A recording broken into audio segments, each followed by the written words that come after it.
कहीं महल से बाहर निकलना नहीं हुआ। आज तो हम महल से बाहर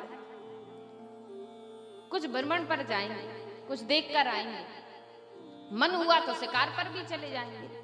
ऐसा विचार करके जैसे चलने लगी तो मन में एक विचार आया कि रोज रोज हम यही मुकुट लगाते हैं, क्यों ना थोड़ा मुकुट बदल लिया जाए। ऐसा विचार किया। हमें भी कभी कभार लगता है कोई वस्तु पुरानी हो जाए, बहुत दिन हम उसका प्रयोग कर लें तो हमें लगता है क्यों ना इसको थोड़ा बदल दिया जाए, परिवर्तन कर लिया जाए। तो ऐसा मन में विचार आया और उनके ही महल में एक पुराने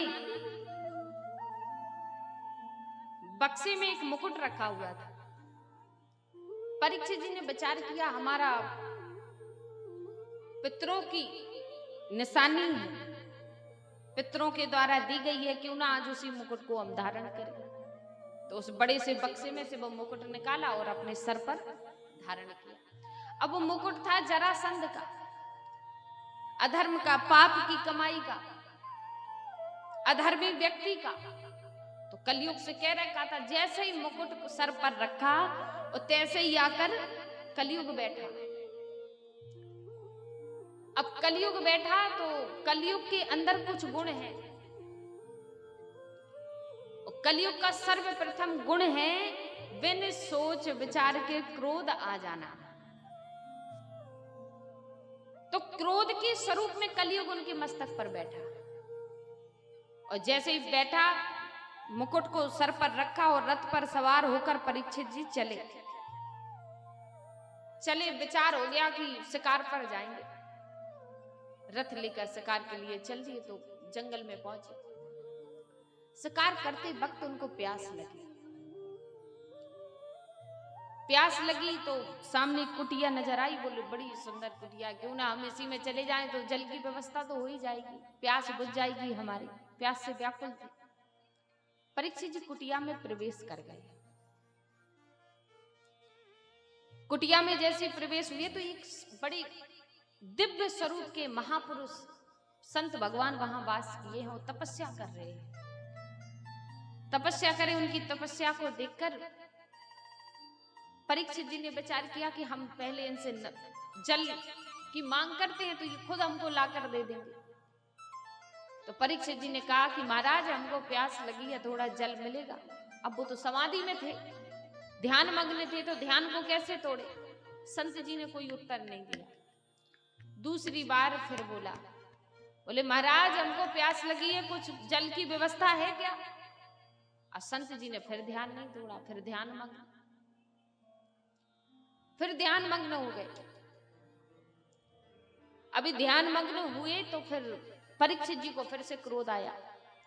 अच्छा, जो महापुरुष ध्यान करते हैं वो अपने ध्यान को तोड़ते नहीं, भले कोई भी आ जाए, लेकिन ऐसा नहीं कि झूठा ध्यान। अब तो आजकल झूठा ध्यान ज्यादा होता है। बोले बाहर आए हैं, बोले उनका कर्जा लिए थे तो वो कर्जा मांगने आए, बोले कह दो ध्यान में है। तो घर के अंदर बैठे बैठे ध्यान, ऐसा ध्यान नहीं। बोले किसी की कोई बात है, कह दो घर में नहीं है, तो ऐसा झूठा ध्यान नहीं। अभी 2-4 लगभग 6-7 दिन पहले जब हम गुजरात में थे अपने गुरुजी के साथ, तो एक महाराज जी से मिलने गए। वो सुबह से शाम तक ध्यान करते थे। ये बात का किसी को पता नहीं था, मालूम नहीं था, क्योंकि गुरुजी भी 10 वर्ष के बाद गए।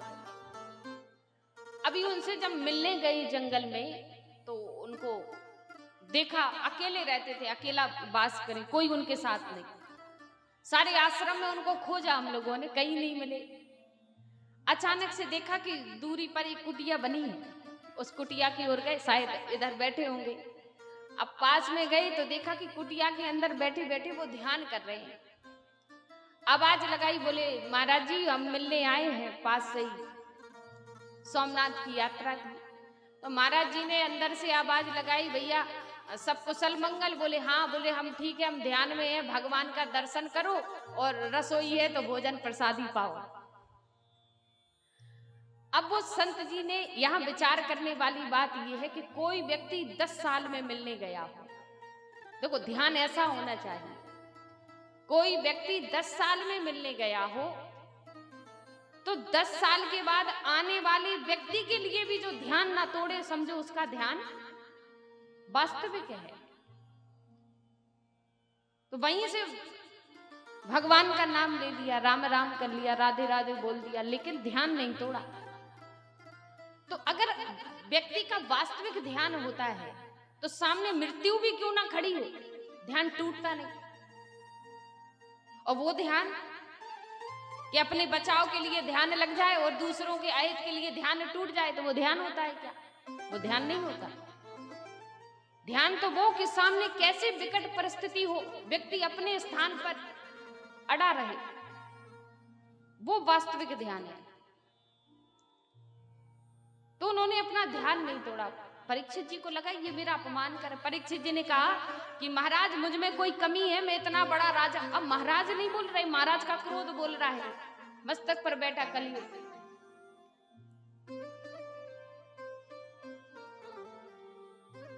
का आप मुझे देखना नहीं चाहते, जल देना नहीं चाहते, मैं प्यास से व्याकुल हूं और आप एक राजा का अपमान कर रहे हैं।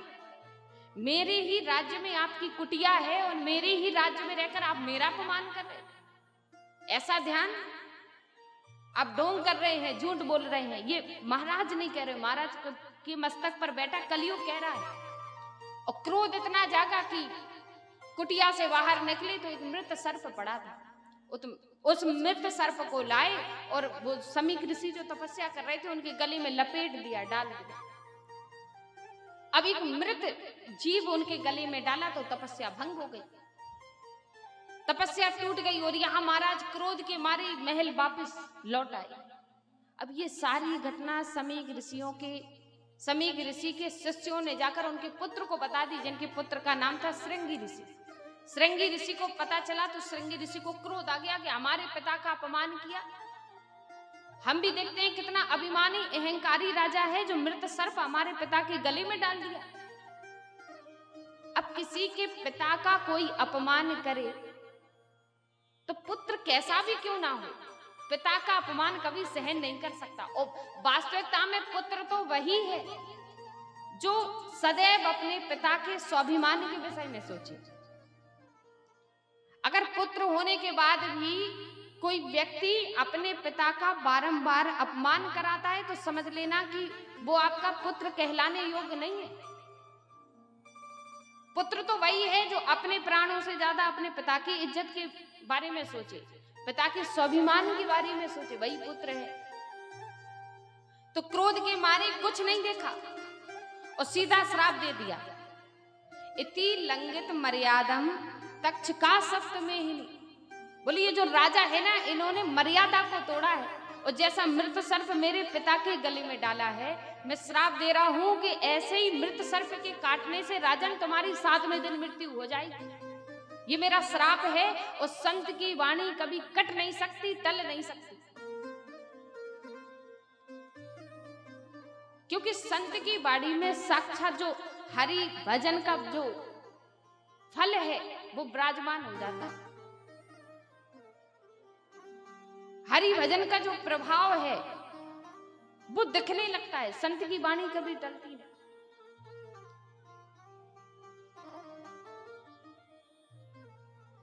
श्राप दे दिया। समीक ऋषि ने जैसे ही श्राप को सुना तो शिष्यों को भेजा, बोले जाओ जाकर के जल्दी राजा परीक्षित को बता दो। सब शिष्य भाग कर गए। राजा परीक्षित से कहने लगे, महाराज आपको 7वें दिन मृत्यु प्राप्त होने का श्राप लगा है, जाइए अपने कल्याण का कोई साधन देखिए, अपने मुक्ति का कोई साधन देखिए, गुरुजी का आदेश है। जैसे परीक्षित जी को पता चला कि 7वें दिवस मेरी मृत्यु है, अब मन में विचार कर रहे हैं कि ऐसी परिस्थिति में मुझे क्या करना चाहिए। ऐसा विचार कर रहे हैं, अब मैं राजा बनने योग्य नहीं रहा क्योंकि मुझसे पाप हो गया, अधर्म हो गया। अब इस सिंहासन पर बैठने का अधिकारी मैं नहीं हूं। देखो कैसा राजा होता है।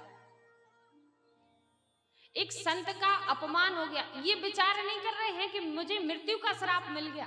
क्या विचार कर रहे हैं कि एक संत का मेरे हाथों अपमान हो गया, मेरे मुखारबिंद से अपमान हो गया, अब मैं कैसे सिंहासन पर बैठूं। अब मुझे अपनी मुक्ति का साधन देखना पड़ेगा।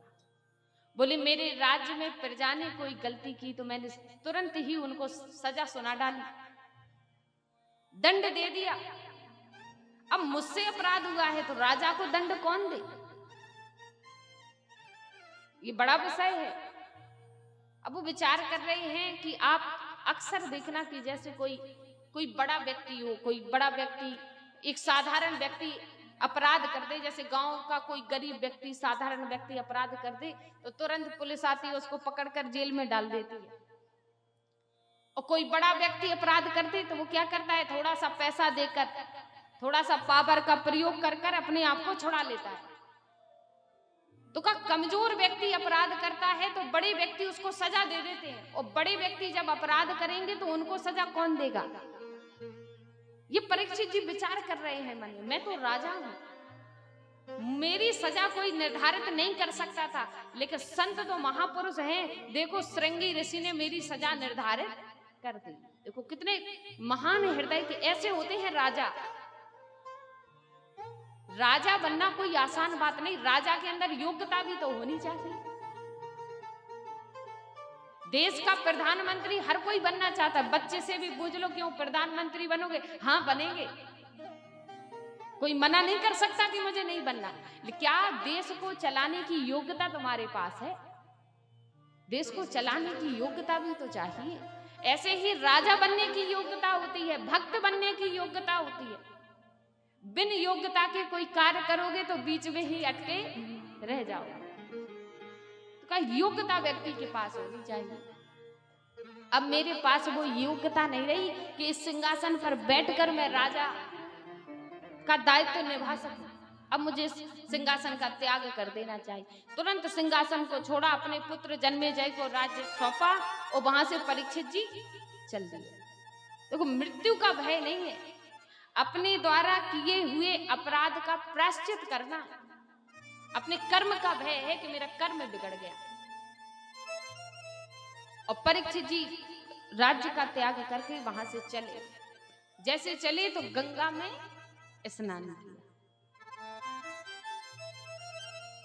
गंगा में स्नान कर रहे हैं और भाव प्रकट कर रहे हैं। देखो जो परीक्षित जी गंगा में स्नान कर रहे हैं, इनको क्या आवश्यकता है कि गंगा में स्नान करें? जिस राजा ने मां के गर्भ में भगवान का दर्शन कर लिया, वो तो उसी दिन मुक्त हो गया। जिसने मां के गर्भ में भगवान का दर्शन कर लिया, तो फिर गंगा में स्नान करने की क्या आवश्यकता पड़ी?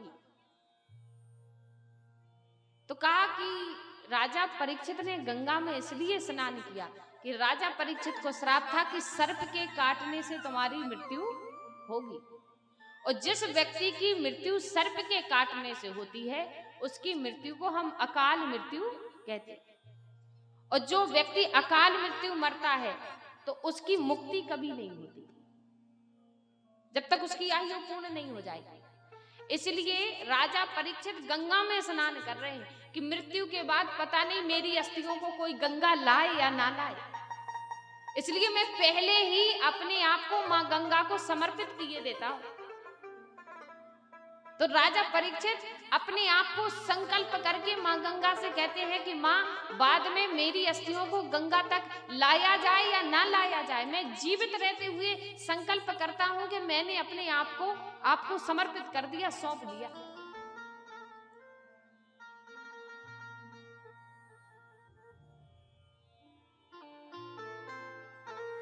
इसलिए मृत्यु के पश्चात जब हमारी अस्थियों का विसर्जन किया जाता है तो हम बिठूर जाते हैं, कानपुर बिठूर जाते हैं, प्रयागराज जाते हैं। क्यों? क्योंकि अगर किसी कारणवश आयु हमारी पूर्ण नहीं हुई तो गंगा में अस्थियों के विसर्जन से व्यक्ति मुक्त हो जाएगा, इसलिए गंगा में ले जाते हैं। तो संकल्प करके गंगा में स्नान किया और आगे बढ़े। जैसे आगे बढ़े, सबसे पूछा जिस व्यक्ति की मृत्यु 7 दिवस में हो उसको अपने मुक्ति के लिए कौन सा उपाय करना चाहिए, कौन सा कारण है ऐसा जिससे वह मुक्त हो जाए। किसी के पास कोई उत्तर नहीं, क्योंकि राजा परीक्षित को कौन उत्तर दे। अचानक से उसी समय व्यास नंदन श्री सुखदेव जी महाराज वहां पधारे। सारे लोग उनकी जय जयकार करने लगे, जय घोष करने लगे। सब पुकार के कहते हैं, बोलिए सुखदेव जी महाराज की, श्रीमद् भागवत महापुराण की जय जय श्री राधे। जैसे सुखदेव जी को देखा तो सारे संत कहने लगे परीक्षित जी अब आपके प्रश्न का उत्तर मिल जाएगा, क्योंकि जिस प्रकार का आपका प्रश्न है उसका उत्तर देने के लिए उतना योग्य पुरुष भी तो चाहिए, क्योंकि योग्य पुरुष की वाणी में भगवान का वास होता है।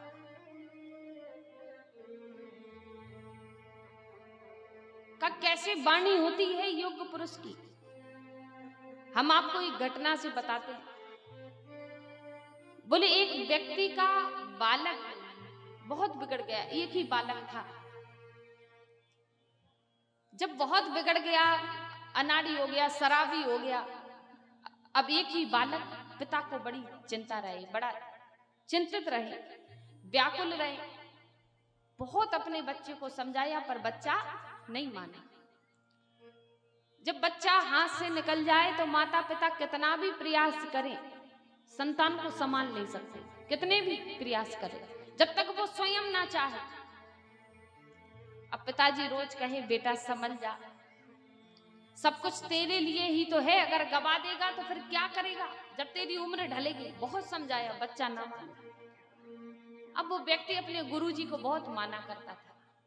गुरुजी के पास गया, गुरुजी को सारा हाल सुनाया। बोले गुरुजी हम बड़े परेशान हैं और बालक तो हाथ से निकल गया, सब कुछ मिटा देगा, हमने बड़ी मेहनत से जोड़ा है, अब आप ही कुछ करो। अब हमारे जीवन का सहारा तो गुरुदेव आप ही हो, आपके सिवा हमारा दूसरा कोई सहारा नहीं। गुरुदेव के चरणों में बड़ी अनन्यता। बोले जो गुरुदेव कहें हम वो ही करेंगे। गुरुजी ने कहा अच्छा करता क्या है? बोले गुरुजी हमको खुद नहीं पता, बस इतना पता है कि जुआ खेलता है, मदरा का पान करता है। गुरुजी ने कहा इतना पता है, कुछ ना कुछ और भी होगा, कुछ छिपे राज भी होते हैं। बेटा एक काम कर, आज तेरे पुत्र का मैं पीछा करूंगा, ये करता क्या है, जाता कहाँ है। गुरुजी ने जैसे कहा तो वो व्यक्ति बोला ठीक है। वो व्यक्ति बोला कि ठीक है गुरुदेव हम व्यवस्था कर देंगे। अब जैसे सवेरा हुआ और बालक घर से निकला और गुरुजी छिप छिप कर बालक के पीछे। अब बालक के पीछे गए तो बालक एक मदरे की दुकान पर गया, पहले वहां से शराब उसने ली और शराब का पान कर बालक आगे बढ़ा। गुरुजी ने कहा ये मदरा का पान तो कर चुका, अब ये आगे कहाँ जा रहा है, हम भी जाएंगे। गुरुजी उसके आगे आगे और चले। तो बालक गया तो वहां एक महिला की कोठी बनी थी, वहां पर एक वैश्या निवास करती थी और वो बालक गया उस कोठी में प्रवेश कर गया। गुरुजी ने कहा कि इसको सुधारना तो मुश्किल ही नहीं नामुमकिन है, भगवान चाहे तो ही ये सुधर सकता है, वरना नहीं सुधरेगा, कोई उपाय ही नहीं। गुरुजी ने वापस आकर उसके पिता से कहा भैया एक काम करो, तुम्हारे बेटे को सुधारने का उपाय मुझको मिल गया। बोले गुरुजी उपाय मिल गया? बोले तुम उसको कभी नहीं सुधार पाओगे। बोले क्या करें? बोले वो एक महिला उधर रहती है, उसकी कोठी बनी है, उसकी कोठी के सामने मेरी कुटिया बना दो, इतना काम तुमको करना है अगर बालक को सुधारना चाहते हो। और कुटिया ज्यादा कीमती नहीं, घास फूस की बना दो, हम तो बाबा हैं, साधु हैं, हमको कोई महल थोड़ी चाहिए। उस व्यक्ति ने क्या किया कि कांच की बड़ी सुंदर सी कुटिया गुरुदेव के लिए बना दी। अब गुरुदेव उस कुटिया में बैठे बैठे भगवान से कह रहे हैं इस बालक के पिता की मेरे प्रति जो अनुराग है, मुझ में जो प्रीति है, और प्रभु मेरी प्रीति मेरा अनुराग आप में है, और मैं उनका गुरु हूं। गुरु का मतलब होता है ज्ञान, और ज्ञान कौन है? साक्षात आप। गुरु तो एक माध्यम है हरि से मिलाने का। और अगर मैंने सच्ची श्रद्धा से आपका भजन किया हो और मैं संत हूं, तो मैं यही चाहता हूं कि सामने जो महल में जो कुटिया में वो महिला रहती है, उसकी जैसी प्रवृत्ति हो, वो जैसा सोचे, उसका उल्टा ही उसको देना। भगवान से प्रार्थना कर रहे हैं संत जी। अब समय बीता, कुटिया बन गई, संत जी उधर रहे। अब जैसे ही वो बालक आए कुटिया में, उस प्रवेश कर जाए कोठी में महिला के, वो संत जी माला लेकर बैठे और राम राम राम राम जोर जोर से भजन कीर्तन करे। अब कुटिया में रहने वाली महिला को महाराज जी के भजन से समस्या होने लगी। आप देखना आपके गांव में भी जैसे कई लोग ऐसे होते हैं, आपके गांव में नहीं, कई गांव, हर गांव में यही हाल है। अब तो महाराज भगवान के भजन से भी समस्या, भागवत करानी होती है तो परमिशन लेना पड़ता है। अभी जुआ खेलना हो तो कोई परमिशन नहीं, छुप के खेलेंगे, कोई परमिशन नहीं।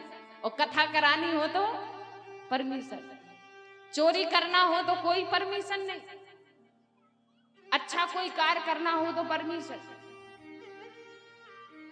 तो जैसे उस महल में रहने वाली वो महिला ने भजन कीर्तन की आवाज सुनी कि महाराज जी ने तो संतों की टोली बैठा ली और राम राम राम राम कीर्तन गाया जाए। अब उस महिला को उस कीर्तन से समस्या होने लगी, क्योंकि जो भी उससे मिलने जाए तो राम राम की आवाज कान में जाए।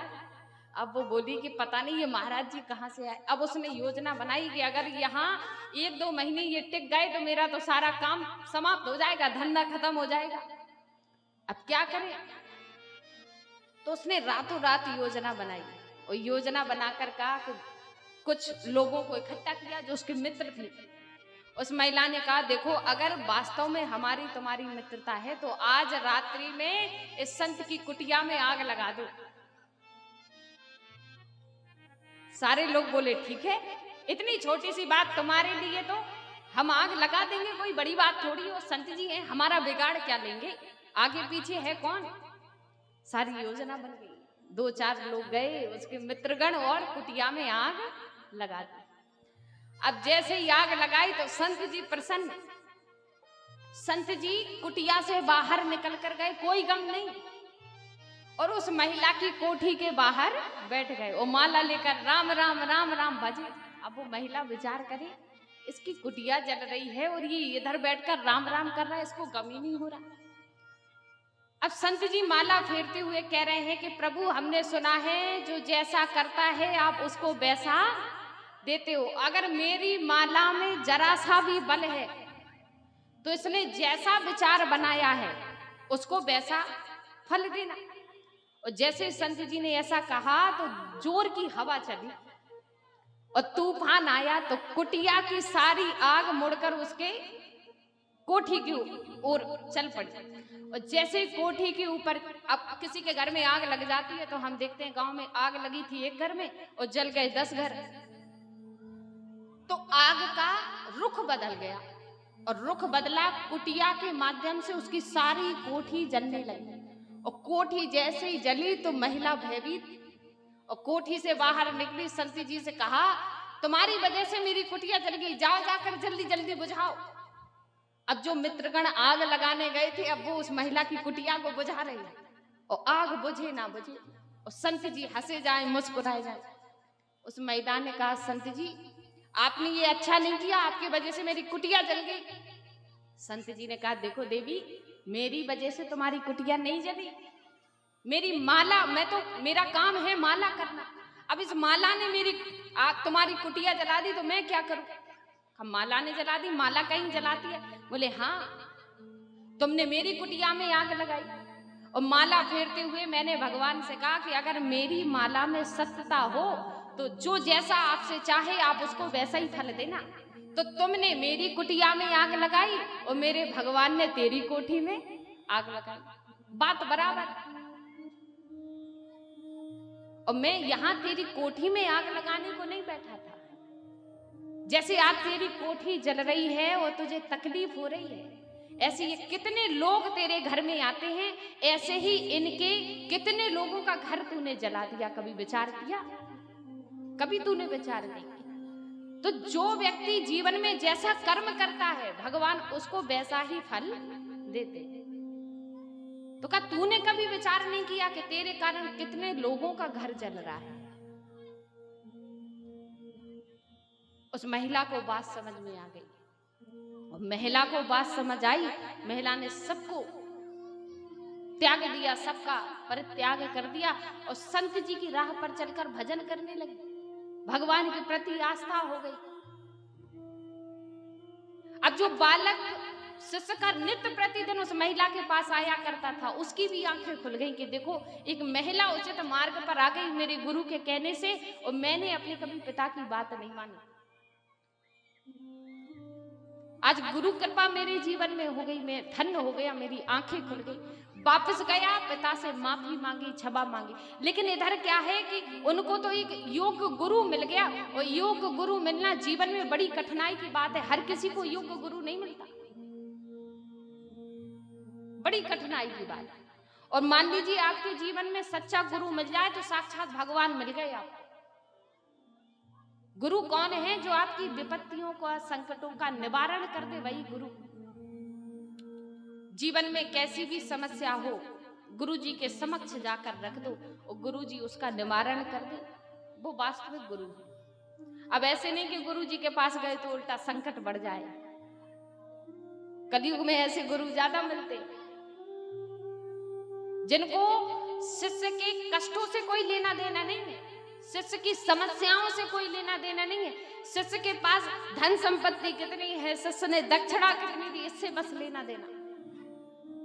सच्चा गुरु वही जो सब त्याग कर पहले अपने शिष्य के विषय में सोचे कि मेरा पुत्र सुखी है कि दुखी है, क्योंकि शिष्य में और पुत्र में कोई अंतर नहीं। साक्षात भगवान ही गुरु रूप में आते हैं हमारे समक्ष। तो आज परीक्षित जी के समक्ष सुखदेव जी भगवान के अवतार, भगवान के स्वरूप में साक्षात उनके सामने खड़ी है, सुखदेव अवतार लेकर आ रहे हैं, क्योंकि आज उनकी विपत्ति का, संकट का हरण कर रहे हैं। और हमारे जीवन में जो हमारी विपत्ति का नाश कर दे, संकट का नाश कर दे, वो ही हमारा वास्तविक भगवान है। उसी को भगवान समझे, क्योंकि दुख की परिस्थिति में वो ही हमारे साथ आया, और जो दुख में हमारे साथ खड़ा है वो भगवान का स्वरूप है। तो सुखदेव जी को देखा, वो चरणों में लेट गए। परीक्षित जी ने प्रणाम किया, कहा गुरुदेव आपके सिवा मेरी विपत्ति को कोई टाल नहीं सकता, कोई काट नहीं सकता, कोई निवारण नहीं ढूंढ सकता।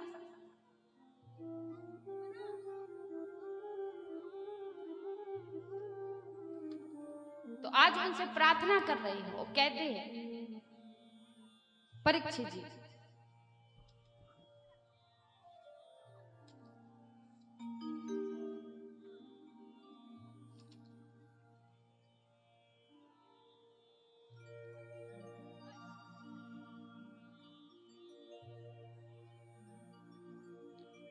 कब भगवान की कृपा के बारे में सुना, कैसी कृपा है उनकी।